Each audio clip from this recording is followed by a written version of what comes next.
নমস্কার বন্ধুরা, আমি প্রণয় মজুমদার এবং আপনাদের চ্যানেল অ্যাস্ট্রো প্রণয় আপনাদের চ্যানেলে আপনাদের সকলকে স্বাগত জানাচ্ছি। বন্ধুরা, এই ভিডিওটা কর্কটের ভিডিও এবং পুজোর একটা ছোট্ট গিফট বলতে পারেন, বা পুজো পর্যন্ত এখন থেকে এই যে প্রায় 40-45 দিনের সময়টা, আপনি কর্কটের মানুষ, আপনি কর্কটের জাতক জাতিকা হলে আপনি কিভাবে কাটাবেন, কোন দিকগুলো সাবধান থাকবেন, এটা মাসিক রাশিফল ঠিক নয়। মাসিক রাশিফল সেকেন্ড চ্যানেলে যেরকম পান সেইভাবেই পাবেন। তো এটা ওভারঅল একটা জিস্ট আপনাদের কাছে হাইলাইট করব বা তুলে ধরার চেষ্টা করব, পার্টিকুলার কিছু দিক নিয়ে আলোচনা করব। আপনাদের চ্যানেল, আপনাদের জন্য ভিডিও, তো সাথে থাকতে হবে। আর ডেসক্রিপশানে ফোন, হোয়াটসঅ্যাপ নাম্বার দেওয়া রয়েছে, ইচ্ছা হলে, মনে হলে, চাইলে যোগাযোগ রাখবেন। তাহলে বন্ধুরা চলুন শুরু করছি। কর্কটের একজন মানুষ বা জাতক জাতিকা,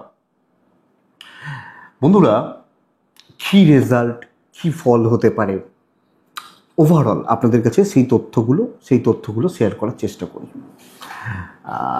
দেখুন, আপনি আজকের যে পরিবেশ বা যা পরিস্থিতি চলছে, আমি এই কারণেই বলবো কর্কট এই মুহূর্তে বেশ ভালো রকমভাবে চাপে রয়েছেন, বা কর্কট এই মুহূর্তে বেশ ভালো রকম প্রেসারে রয়েছেন, এটা ফ্যাক্ট ওভারঅল। এবং কিছু গ্রহগত অবস্থান খুব বেশি জুতের হচ্ছে না। যা স্থিতি বর্তমানে, যা স্থিতি, কর্কট রাশির পঞ্চম এবং দশমপতি মঙ্গল খুব গুরুত্বপূর্ণ একটি গ্রহ। সে এই মুহূর্তে এবং আগামী সময়টাতে চলছে এটা মারকপতি শনি, বক্রী শনি যুক্ত হয়ে বসে থাকা, শনি মঙ্গল যোগ তৃতীয় নবমের ওপর। এবং বন্ধুরা, দ্বিতীয় ভাবটা না পুরো মাত্রায় ড্যামেজ হওয়ার দিকে এগোচ্ছে। এই মুহূর্তে এখন কর্কটের দ্বিতীয়ায় কেতু, রবির ট্রানজিট হবে 15-16 তারিখ করে, এবং বুধেরও ট্রানজিট হবে। বুধ, তাহলে বলতে পারি যত সময় এগোবে বুধ রবির কেতুর একটা যোগ বা প্রেক্ষা তৈরি হচ্ছে, সঙ্গে শনি মঙ্গল যোগ তৈরি হয়েছে, এবং প্রত্যেকটাই কর্কটের ভালো ভালো ঘরের ওপর। দ্বিতীয় ধনস্থান, দ্বিতীয় ভাব মোটামুটি পীড়িত, এবং নবম তৃতীয়ার শনি মঙ্গল যোগ, দ্বাদশে বৃহস্পতি। একটা মাত্র ভালো পয়েন্ট হচ্ছে রাশির ওপর শুক্রের প্রবেশ। তো সামগ্রিকভাবে আপনি যখন কর্কটের মানুষ বা জাতক জাতিকা, দেখুন বন্ধুরা, আমি মূলত বলবো যে আপনার হয়তো হেলথ নিয়ে প্রবলেম নেই, কিন্তু কোনো না কোনোভাবে আপনার পিতা বা মাতা, বাবা বা মা, মেনলি এই দুই গুরুজন, এবং সঙ্গে সন্তান, পঞ্চমপতি বক্রী শনি যুক্ত হয়ে রয়েছে। সন্তানের স্বাস্থ্য, এটা কিন্তু লক্ষ্য রাখতে হবে। এক হচ্ছে বাবা মা বা বয়স্ক মানুষ, গুরুস্থানীয় ব্যক্তি, তাদের শরীর স্বাস্থ্য খেয়াল রাখতে হচ্ছে। আমি ঠিক আছি। এবং বন্ধুরা, আমি আপনাদেরকে বলবো যে সন্তানের শরীর বা সন্তানের স্বাস্থ্য কিন্তু খেয়াল রাখতে হবে, এটা কথা। তো এই ব্যাপারটাকে নজর রেখে, লক্ষ্য রেখে আপনি চলছেন, আপনি যখন কর্কটের মানুষ। আমি আবার বলছি, এটা মাসিক রাশিফল নয়, মাসিক রাশিফল কিন্তু সেকেন্ড চ্যানেলে আসবে। এটা ওভারঅল একটা পুজো পর্যন্ত, 18, 20 তারিখ, 22 তারিখ পর্যন্ত, সেপ্টেম্বর মাসের এখন থেকে কি কি হতে পারে, কি কি সাবধানতা সতর্কতা নিতে হবে, তার একটা তথ্য পুজো স্পেশাল নাম দিয়েছি। তো বন্ধুরা, এটা 1 নম্বর কথা। 2 নম্বর কথা হচ্ছে দ্বিতীয় ভাবের ওপর যখনই বুধ প্রবেশ করবে, রবি বুধ কেতুর যোগ তৈরি করবে, যত সময় এগোবে তত এই যোগটার দিকে এগোচ্ছে। তো হবে কি, মূলত অর্থের একটা চাপ কিন্তু তৈরি করে দেবে। দ্বিতীয় ভাব থেকে ধনস্থান বিচার করা হয়, অর্থনৈতিক চাপ কিন্তু আনবে, এবং এই অর্থের প্রেসারটা একটু বাড়ার দিকেই দেখাচ্ছে। 2-3টে জায়গা মূলত। এক হচ্ছে জলের মতো অর্থ ব্যয়, তাহলে একটা রিজন মেডিকেল এক্সপেন্স হতে পারে, জলের মতো অর্থ ব্যয় বা পয়সার ব্যয় বাড়তে থাকা। 2 নম্বর জায়গা হচ্ছে বন্ধুরা, কোথাও টাকা দিয়ে, কোনো ক্ষেত্রে কোনো দিকে টাকা দিয়ে, আমি ছোটোখাটো 2-4 হাজার টাকা ধরছি না, আমি বড় টাকা বলছি, যখন লাখে এই টাকা কোনো কাউকে দেওয়া, কোনো জায়গায় দেওয়া, কিছু না কিছুভাবে ইনভেস্ট করা, এই ব্যাপার নিয়ে কিন্তু কর্কটের একটা প্রবলেম বা চাপ থেকে যাচ্ছে। তো মূলত এই জায়গাটা লক্ষ্য রাখবেন। গিভ অ্যান্ড টেক ব্যাপারটা, ধার দেনাতে জড়ানোর সম্ভাবনা, এবং কোনো না কোনোভাবে একটা ফাইন্যান্সিয়াল দিক নিয়ে একটা স্ট্রাগেল হওয়ার জায়গা কিন্তু রয়ে যাচ্ছে। পুজো যত এগোবে আমাদের খরচাপাতিগুলো বাঙালিদের ক্ষেত্রে রয়েছে বা থাকবে, কিন্তু ফ্লোটা কোনোভাবে মন্দার দিকে বা এই চাপটা কিন্তু তৈরি হচ্ছে। আপনি কর্কটের মানুষ হলে এটা খেয়াল রাখছেন। মূলত ভুল ইনভেস্টমেন্ট, ভুল খাতে ইনভেস্টমেন্ট, ধার দেনা দেওয়া, না পাওয়া, কারুর থেকে পাওয়া, আটকে যাওয়া, কোনো জায়গায় টাকা ইনভেস্ট করেছি, কাউকে টাকা দিয়েছি কোনো পারপাসে, টাকাগুলো আটকে গেছে। এই জায়গাটা টাকার ব্যাপারে আপনাকে সাবধান থাকতে হবে। আর একটা ব্যাপার বন্ধুরা, দেখুন, কোনো না কোনোভাবে এই মুহূর্তে দাঁড়িয়ে কোনো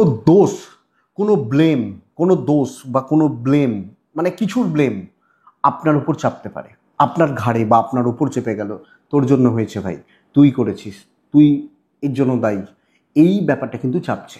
মানে আপনি ধরুন আমার ভালো করলেন, বাট আমি ভালোটা দেখতে পাচ্ছি না, আমি খারাপটাকে তুলে ধরছি।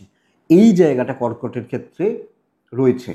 এই মুহূর্তে তৃতীয়ায় শনি দৃষ্টি, মঙ্গল যুক্ত হওয়া, শনি মঙ্গলের যোগ মানে যুদ্ধের যোগ। তৃতীয়া ভাতৃস্থানীয় ব্যক্তি, ভাই বোন, এবং যারা সম্পর্কে শুধু ভাই বোন নয়, ভাই বোনের মতো, সবাইকে তো ভাই থাকে না, বোন থাকে না, অনেকে থাকে না এই বন্ধুটা আমার ভাইয়ের মতো, বোনের মতো। এই যে ব্যাপারটা, এটা কিন্তু কর্কটকে অনেকটা সাবধানতা বা সতর্কতা অবলম্বন করতে হচ্ছে। তো এইটা মূলত আপনাকে নজর রাখতে হবে বা খেয়াল রাখতে হবে। আপনি কর্কটের মানুষ হলে বন্ধু বুঝে নির্বাচন করবেন, যেখানে মেশা, যার তার সাথে মেশা, এই ব্যাপারটাকে কিন্তু আপনাকে দেখতে হচ্ছে। তাহলে এই দিকটা আমি খেয়াল রাখছি। বন্ধু নির্বাচন, কিছু ক্ষেত্রে কোনো জ্ঞাতি শত্রুতা, কোনো জ্ঞাতি বিরোধ, এবং মূলত মঙ্গল ইন্ডিকেট করে প্রপার্টি বা ভূমি সংক্রান্ত কোনো রকম প্রবলেম। এবং এটাও হতে পারে বন্ধুরা, ধরুন আপনি একটা কোনো প্রপার্টি কিনতে কাউকে টাকা দিয়েছেন, সে কোনো 2 নম্বরই করে বসে আছে। এবার প্রপার্টির টাকা মানে তো 2, 5, 10,000, 20,000, 30,000 নয়, লাখে হয়। তো এই চাপটা কিন্তু থেকে যাচ্ছে। এবং এই বন্ধুত্ব বা বন্ধুত্বের জায়গা কর্কটের মানুষজনদের জন্য, বলতে পারি প্রেম সংক্রান্ত বিষয়ও, কারণ পঞ্চম ভাব থেকে মানুষের প্রেম বিচার করা হয়, এটা কিন্তু আমাকে লক্ষ্য রাখতে হচ্ছে। তো এই দিকগুলো কিন্তু মূলত আমাকে খেয়াল রাখতে হবে বা খেয়াল রেখে চলতে হবে। এবং লাস্ট কথা এখানে বলবো, আপনি যখন কর্কটের মানুষ বা কর্কটের জাতক জাতিকা হচ্ছেন, দেখুন, প্রেম শুনে খারাপ ভাববেন না। আমি কোন পয়েন্টগুলো বললাম একবার দেখে নিই। হেলথ বলছিলাম, পেরেন্টসদের ইনভেস্টমেন্ট, টাকা পয়সার ফ্লোটা বলছিলাম, কোনো বদনাম যোগ, দোষের ভাগিদার হয়ে যাওয়া, জ্ঞাতি শত্রুতা, ভাতৃস্থানীয় ব্যক্তিদের থেকে, ভাই বোনদের থেকে শত্রুতা, এটা কিন্তু আসছে। এবং মূলত প্রেম সংক্রান্ত বিষয় থেকে কোনো ঝামেলা আসছে। দেখুন বন্ধুরা, বুধ হচ্ছে চিন্তা, সঠিক চিন্তা ভাবনা। দ্বিতীয়ায় বুধ বক্রী নয়, কেতুযুক্ত রবিযুক্ত বুধ হচ্ছে থ্রোয়িং বা কথা বলা। তাহলে ভুল চিন্তা মাথার মধ্যে কিছু ক্ষেত্রে কাজ করবে, নেগেটিভ থটস এবং আজে বাজে চিন্তা, সঙ্গে ভুলভাল কথা বলা। মানে মানুষজনদের সঙ্গে যখন আমি মিশছি, দেখুন অনেক কটা খারাপ বলছি, ক্ষমা করে দিন, মানুষজনদের সাথে যখন মিশছি বা মানুষজনদের সাথে যখন আমি ডিল করছি, এই জায়গাটি বা এই ব্যাপারটি আপনাকে কম বেশি ভুগিয়ে দিচ্ছে। এটা লক্ষ্য রাখবেন আপনি যখন কর্কটের মানুষ, বা এই জায়গাটা আমাকে খেয়াল রেখে চলতে হবে আমি যখন কর্কটের জাতক জাতিকা। আশা করি বোঝা যাচ্ছে বা বুঝতে পারছেন।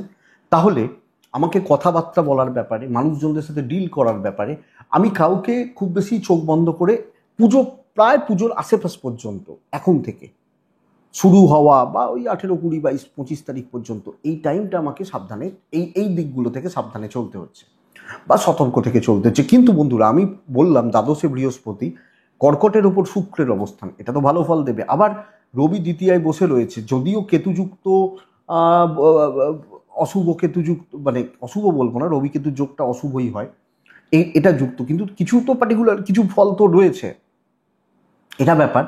তাহলে দেখুন বন্ধুরা, এই মুহূর্তে 2-3টে জায়গা অত্যন্ত ভালো। যতই খারাপ চলুক, যতই খারাপ হোক, স্বামী স্ত্রীর সম্পর্কটা কিন্তু ভালো হবে। আমি প্রেম বলছি গন্ডগোলের, কিন্তু হাজব্যান্ড ওয়াইফের রিলেশনশিপ এটা কিন্তু ভালো হচ্ছে। এবং অ্যাকচুয়ালি খারাপ সময় পাশে থাকার তো কেউ চাই, আপনার পার্টনার, আপনার ওয়াইফ বা আপনার হাজব্যান্ড এবং আপনার বাবা মা। যদিও তাদের শরীরটা গণ্ডগোল বলেছি, কিন্তু আমার পার্টনারকে আমি পাশে পাচ্ছি, বাবা মাকে পাশে পাচ্ছি। এবং যদি আপনার ওয়াইফ বা আপনার হাজব্যান্ডের মধ্যে আপনাদের মধ্যে কোনো গণ্ডগোল চলে, অসুবিধা অশান্তি চলে, বাবা মার সাথে কোনো গণ্ডগোল চলে, এগুলো কিন্তু মিটছে। এটা প্লাস পয়েন্ট বা এটা পজিটিভ পয়েন্ট আপনি যখন কর্কটের মানুষ, তো এটা বলতে পারি। তাহলে দাম্পত্য জীবন এবং গুরুজন এটা ভালো হচ্ছে। কিছু ক্ষেত্রে আপনি হাউসওয়াইফ হলে ইন লস ওই বদনাম দিতে পারে, কিন্তু বেশিরভাগ ক্ষেত্রে বলতে পারি ওই বদনামের জায়গাটা যেটা, যে তোমার জন্য এটা হলো, তুমি এটা করলে, এটা হতে পারে।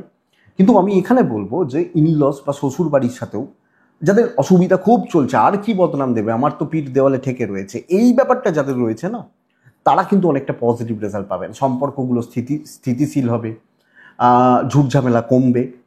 এবং ধরুন যারা শত্রু, আমি শ্বশুর বাড়ি বা এই জায়গা থেকে কিছু শত্রুও যদি থাকে, তারা তাদের মতো ব্যস্ত থাকবে। তো এই পয়েন্টটা প্লাস পয়েন্ট।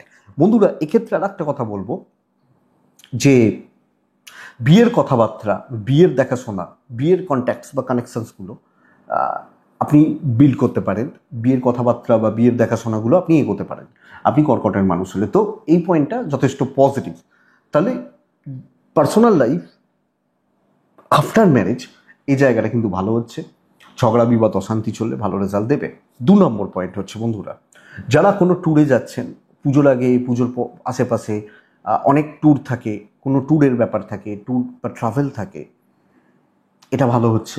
যে কোনো ট্যুর, সেটা either official tour or family tour, both, দুটো জায়গা থেকেই আপনি পজিটিভ রেজাল্ট পাচ্ছেন। 3 নম্বর জায়গা হচ্ছে, যিনি যেখানে পড়াশোনা করছেন, ধরুন আমি ক্লাস 2তে পড়ি, আপনি ক্লাস 12-এ পড়েন, একজন MA/MSc করছেন, আর একজন PhD রিসার্চ ওয়ার্ক করছেন, আর একটা ছেলে মেয়ে হয়তো দেখা যাচ্ছে ল বা ম্যানেজমেন্ট এই ধরনের পড়াশোনা করছেন। তাহলে প্রত্যেকের কাছে তার পড়াশোনাটা ভীষণ ইম্পর্টেন্ট।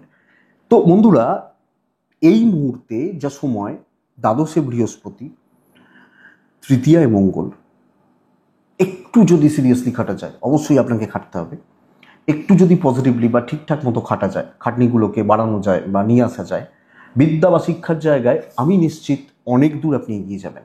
এবং যারা কম্পিটিটিভের জন্য তৈরি হচ্ছেন, কোনো এক্সামের ব্যাপার রয়েছে, পড়াশোনাগুলো করছেন, যিনি যেখানে আছেন, স্পেশালি ধরুন যারা মাস্টার্স, PhD রিসার্চ বা এইগুলো করছেন, তাদের ক্ষেত্রে প্রত্যেকটা দিন, প্রত্যেকটা মুহূর্ত খুব ইম্পর্টেন্ট। তাদের ক্ষেত্রে অনেক রকম পরীক্ষা থাকে, এগুলো তো থাকে। তো এই মুহূর্তে এই পরীক্ষাগুলো, এগুলোর জন্য আপনি ভালোভাবে তৈরি হন। আমার মনে হয় এটা ভালো হচ্ছে এবং এটা কিন্তু সত্যিই ভালোর দিকে যাচ্ছে। আর একটা জিনিসকে বন্ধুরা পজিটিভলি হ্যান্ডেল করতে পারছেন। চাকরি ক্ষেত্রে যে কোনো প্রতিবন্ধকতা, আপনি শুধুমাত্র অ্যাক্টিভ থাকুন, অনেক শত্রুতা কাট হবে। অ্যাক্টিভ থাকুন, জাস্ট অ্যাক্টিভ থাকুন। অনেক শত্রুতা, অনেক অসুবিধা করার লোকজন, গণ্ডগোল পাকানোর লোকজন, এটা পুরোপুরি কাট হচ্ছে। আমার মনে হয় কর্কটের কর্মক্ষেত্র অত্যন্ত স্টেবল। চাপ থাকবে পুজোর আগে, প্রচুর চাপ থাকবে, যারা সেলস আছেন, ফ্রিল্যান্সিংয়ে আছেন বা এগুলো, প্রচুর টার্গেট থাকে তাদের। কিন্তু বন্ধুরা, কর্মক্ষেত্রে সার্বিক উন্নতি। আপনাকে বলা হলো তোমাকে এই দায়িত্বগুলো 20 তারিখের মধ্যে ম্যানেজ করে দিতে হবে, হয়তো এখন থেকে শুরু হয়ে গেছে, ডেডলাইন দেওয়া রয়েছে 15ই সেপ্টেম্বর। আপনি পারবেন? ইয়েস, পারবেন। চাকরি চেঞ্জ, চাকরির কথাবার্তা, প্রমোশনের চেষ্টা করা উচিত এই মুহূর্তে। দুটো জায়গা এখানে সতর্ক থাকবেন। লোকের ব্যাপারে থাকবেন না, বদনামি দেবে। লোকের ব্যাপার, লোকের ঝুট ঝামেলায় থাকবেন না, এটা 1 নম্বর কথা। এবং 2 নম্বর, লোকের হাতে দায়িত্ব ছাড়বেন না, ঘেঁটে দেবে, কারুর হেল্পে কিছু হবে না। 3rd হাউসে মঙ্গল, নিজে খেটে উন্নতি, বুধের ঘরে মঙ্গল, তো মাথা খাটিয়ে উন্নতি। এইটা কিন্তু বুঝুন বন্ধুরা, আপনি যখন কর্কটের মানুষ বা জাতক জাতিকা। লাস্ট পয়েন্ট, বিজনেস ইমপ্রুভ করবে। প্রত্যেকে পুজোর আগে একটা টার্গেট করেন যে ভাই এবার বিজনেসটা ভালো হবে, বিজনেস করবো। অনেক এই আশা নিয়ে তো মাল তোলেন। সেলস কিন্তু বাড়বে, খাটুন। আপনি প্রপার কিছু চাকরি, বিজনেস, বোথ সাইডে কিছু প্ল্যান করুন, মাথার মধ্যে ঝোঁকুন, সেগুলোকে অ্যাক্টিভলি অ্যাপ্লাই করুন। কাস্টমার ক্যাচ হবে, কাস্টমার গ্রিপ হবে, কাস্টমার স্যাটিসফ্যাকশান বাড়ছে। এবং যারা ফ্রিল্যান্সিং আছেন, অনেকে অনেক রকম ফ্রিল্যান্সিং কাজ করেন, অনেকে বিদেশের সাথে কাজ করেন, এই প্রত্যেকটা ক্ষেত্র ভালো হচ্ছে। তো পুজো পর্যন্ত বলতে পারি আপনি কর্কটের মানুষ হলে এই সেগমেন্টগুলো ভালো হচ্ছে, বাট খারাপের দিকগুলোও কিন্তু রয়ে গেল। তো খারাপের জায়গা বা দিকগুলোকে কিন্তু দেখে এগোতে হচ্ছে বা সাবধানে এগোতে হচ্ছে। আশা করছি বন্ধুরা ভিডিওটা বুঝতে সাহায্য করবে, কিছু গাইডলাইন হিসাবে কিছু সতর্কীকরণের কথা বলতে পারি। মূলত খারাপগুলো তো দেখবেনই অবশ্য, এটুকুই থাক বন্ধুরা। পুজোর মাসের ভিডিও না, আপনাদেরকে অনেক শুভেচ্ছা রইল। পুজো ভালো কাটুক, ভালো কাটান এবং এই সময়টাকে ভালোভাবে কাটান, তাহলেই পুজোটা ভালো কাটবে, তাই না? তো মায়ের কৃপায় আমি আশা করতে পারি অবশ্যই আপনারা ভালো রেজাল্ট পাবেন। 3টে নক্ষত্র কর্কটের ক্ষেত্রে পার করে, পুনর্বসু, পুষ্যা, অশ্লেষা। পুনর্বসু নক্ষত্র, পুনর্বসু আপনি এই মুহূর্তে সিনিয়রদেরকে ঘাঁটাবেন না, সিনিয়র লেভেল যে কোনো ক্ষেত্রে সিনিয়র ঘাঁটাবেন না। পুষ্যা নক্ষত্রের জাতক বা জাতিকারা, সবচেয়ে বড় প্রবলেম হচ্ছে ডিমোটিভেটেড থাকা, লোকে আপনাকে ডিমোটিভেট করা কোনো না কোনোভাবে করছে, লক্ষ্য রাখবেন। অশ্লেষা নক্ষত্রের জাতক বা জাতিকারা, আপনি রয়ে সয়ে ভাবনা চিন্তা করে দেখে শুনে সিদ্ধান্ত নেবেন, যে কোনো ডিসিশন, এইটুকু খেয়াল রাখুন। এটাই বন্ধুরা একটা জিস্ট পুজো স্পেশাল। এটুকুই থাক বন্ধুরা, ভালো থাকুন, সুস্থ থাকুন। মনে হলে হোয়াটসঅ্যাপ করবেন, ডেসক্রিপশানে রয়েছে। শান্তিতে থাকুন। নমস্কার।